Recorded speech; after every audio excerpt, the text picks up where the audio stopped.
back again with Rellim Off-Road, and today is Willy Wednesday. Sorry if you can barely see me, I got the sun behind me. We're going to take the Willys over to Myers Automotive, which is about 7 or 8 miles away. We're going to try to have him get a professional opinion and talk about why he thinks this is overheating and if it's going to work the modifications that I'm about to do. So anyway, I'm going to get back to driving real quick.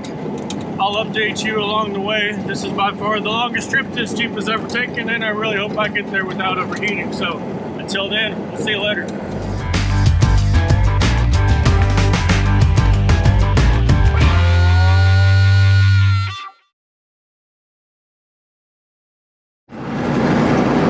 Well, we're about 2 minutes away or a minute away once I can find this place again. So far she drove okay. We're pushing about 190, 200, right around there, so not too bad for what I thought I was gonna do. Not passing though. Anyway, we're about to roll up to his place, I think. No turn signal, so I'm gonna see how this is gonna work on a busy road. Anyway, we should be here any second. Still not overheating yet. Like I said, it's actually a cool day outside, so wasn't too worried about it at first, but now we'll see what happens when we get here. So anyway.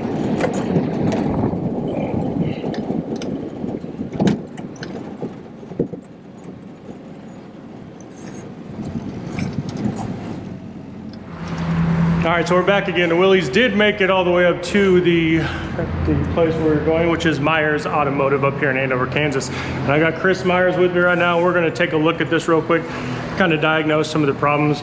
The trip up wasn't too bad. I think I was around 190 to 200 sometimes when I stopped without that breeze flowing through the radiator. It creeped up there a little bit, but honestly not as bad as I was thinking. So anyway, we're gonna check this out and see what he thinks.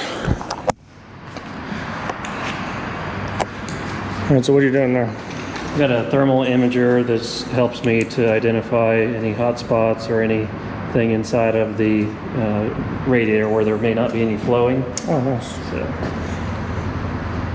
this is why I came up here. Yeah, so I was just, in the garage, sticking my finger in it, seeing like it's hot, it's cold, it's not. yeah. So we've got 160 at the top radiator hose, 190, 191.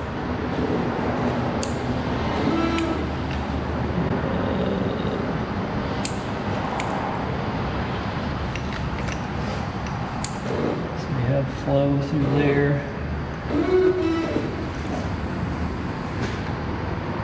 And according to my dad, we replaced the thermostat, replaced the radiator, replaced the radiator cap, replaced the water pump. So it seems like we've done everything on the outside of it. But so we should be able to monitor the temperature here, and then it should build up, and then as soon as it starts flowing, you should see the temperature change. See the change. And I see that when it goes up to about 180, 190, then I see it'll go back down and stay there. And even some when I'm driving, I went a little bit below that for a little bit. So I mean, it seems like the thermostat would be opening, but. Yeah, it probably is, but there may be maybe just not sufficient enough. Yeah. So this also has varying, you can see the temperatures there. You can increase it. Oh, that's handy. Very much. Huh. Let's see if we've seen that. But usually, radiators, you see all the red there. Okay, yeah. And if you find any spots that are cooler or hotter, you typically find restrictions. Because there's ports, tubes that flow through there.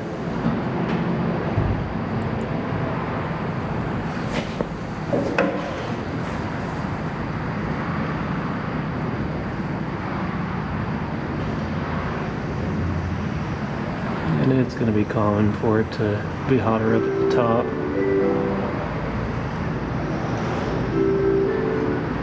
As long as we have consistency through there, it should be flowing.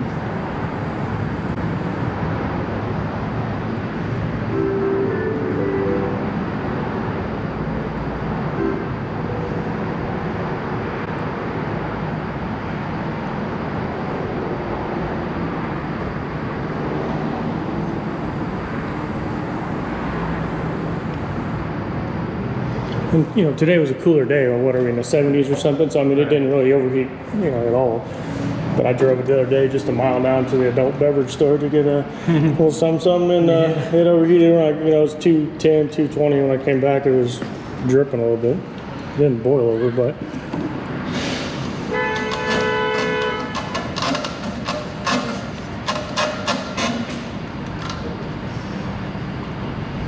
Belt is a little suspect. A little tension on it. There's too little rather. Too little. So if you're not getting if you're not getting any noise, it may not be slipping, but it may also not be rotating as much as it should be. That's good call. I really shouldn't be able to do that. Yeah. And so these little things, is any of this, you know, I looked at the shroud to see, I mean, this looks like it was bent back. That's not gonna, there's this, and then there was a couple, I noticed online too that there's felt that went between here, like a piece that goes here, and then two on the sides to keep that in there when the hood shuts, I guess, to draw as much air in there. Right. It was like a $19 thing. I was like, oh, I'll put it back on there, and then I got to thinking, I was like, yeah. Seems like a lot of work. I don't know that it's going to cause anything. I mean, it's obviously was designed for that, to channel more air through there. Anything you can do to direct the air through there more efficiently is probably improve the cooling capability. May need to bend this back. Bend that back. See, I thought about. But I really think that this is the main. One of the main issues. One of the main issues is because it's not drawing air like it should.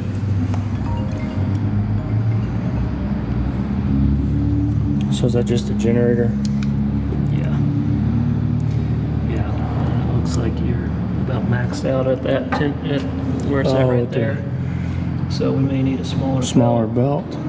We have several inches to play with because there's really no other. There's a point where you won't be able to get as much tension on there and as much clearance, but we could get something that's slightly smaller than that one and have more adjusting. Yep. I got it. Yep. Yeah. All right. Because who knows if that is the original size belt or not. I have no clue, and I know we haven't done anything with that yet, so. Yeah. That's what I would recommend. All right, well, I'll get to doing that and see what happens next. All right, so welcome back. So we've decided that we were going to go ahead and try to tackle this real quick while we were still over here at Myers garage. And so we took off the old one and realized there was a couple, about a ½ inch or so too long, that we weren't allowed to, or wasn't allowing us to get the correct tension that we needed in the belt. So we went out and tried to find another one, and right now we are putting it in there to see if it worked. And we need a longer one. We need what? And we need a longer one. We need a longer one. Yeah. Not even close. Oh, really? Not even close? No, not even close. I mean, we can't. We're up against this over here. Yeah. Oh, yeah. So we can't even go that. No, not even close. Oh, yeah. We don't even have that full travel. So no. How much travel do we have? We thought a half. So we have ½ inch pretty easily, maybe a little bit more. What I'm going to do is look the part number up myself and tell them what we need. That would be nice. You can use your old handy dandy measure or whatever. Yep. Belt measure. All right. Well, to be continued. To be continued, and we're going to go find another one and be back. All right, so we found the belt gauge measure thing. What's that called? Belt measuring tool. Belt measuring tool. What we should have done in the first place. Yeah, we should have done. Here's some nice. We use it a lot. Just leave that there. So we've got a 40 1/4. Okay, oh, that's nice. Yeah. So now we know exactly what we need. So now we can just take that measurement and look it up ourselves and get it ordered. All right, so that's our next step. We're gonna go try to find the belt that correctly fits on there now. All right, so we're back this time from the second time from the parts store. Now we've got, we think, the correct belt is. So we're gonna put it on and see if we can. Success. Success? Success. Nice. And we should have Plenty of room to tighten that down. Perfect.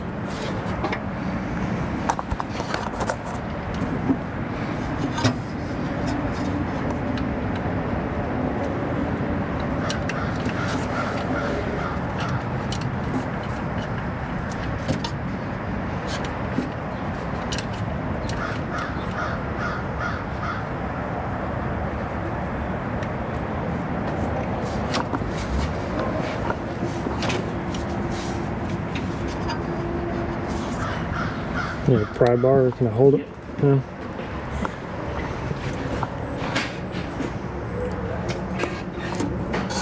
So now you can see the extra amount of room that we have, that we can actually get the tension out of it.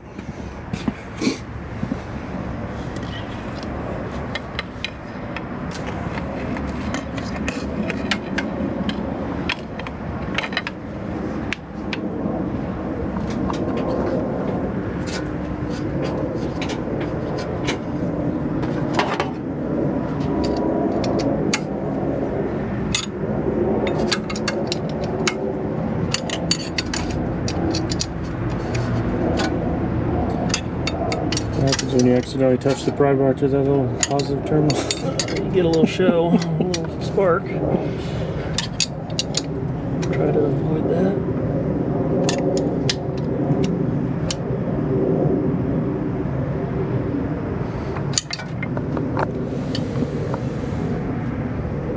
It's better.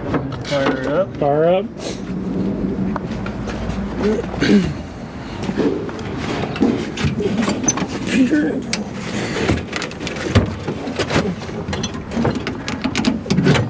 Oh.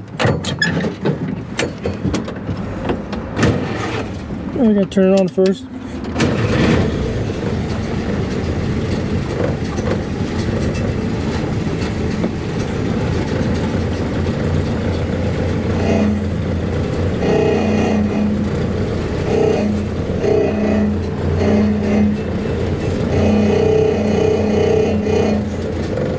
Oops.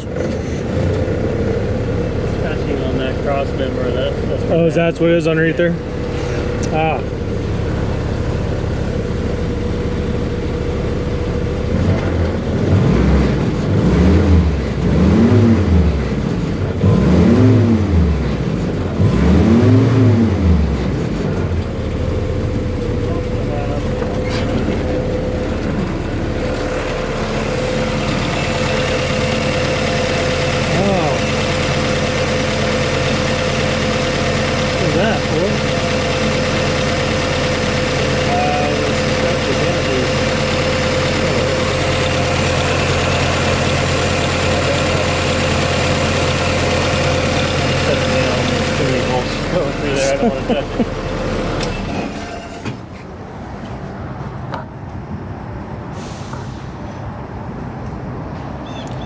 Pull this plug out. Let's see. That may be another indicator of why it's overheating. All this work, we just could have listened to it and looked at that.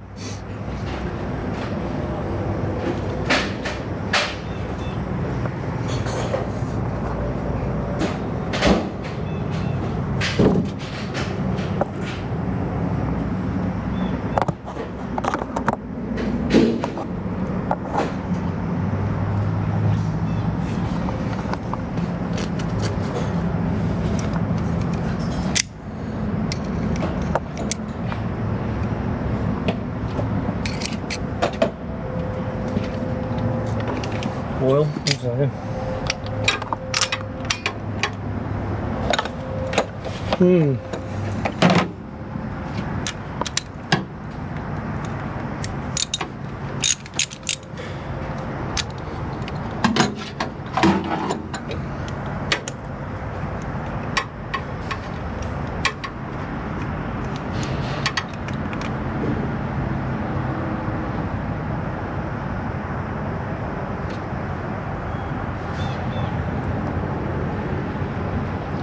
It definitely is. As well. Well,